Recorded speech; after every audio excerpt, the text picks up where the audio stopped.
Drainase Pantai Wainitu dalam tahap perencanaan Kadis PUPR Kota sebut tahun ini dikerjakan.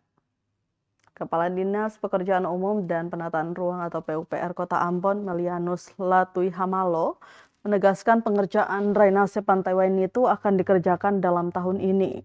Ia menjelaskan saat ini masih menunggu pergeseran dari anggaran pendapatan belanja daerah atau APBD untuk pembiayaan pembangunan.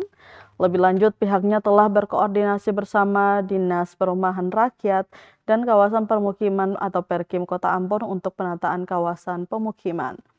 Diketahui sebelumnya drainase atau gorong-gorong yang menjadi aliran air di kawasan ruang terbuka publik atau RTP Wainitu, Kecamatan Nusa Niwe, Kota Ambon, Maluku, belum juga diperbaiki Tribuners. Berdasarkan pantauan tribunambon.com, Sabtu 18 Juli 2026, genangan air masih memenuhi pemukiman warga bersama sampah, bau busuk menyelimuti area sekitar.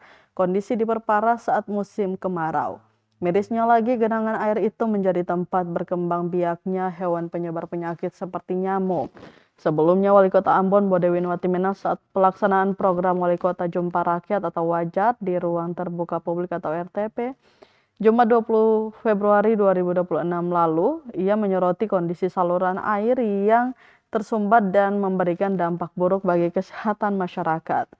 Untuk percepatan penanganan, Bodewin langsung menginstruksikan Kepala Dinas PUPR dan Tata Ruang Kota Ambon agar segera berkoordinasi mencari solusi teknis yang tepat.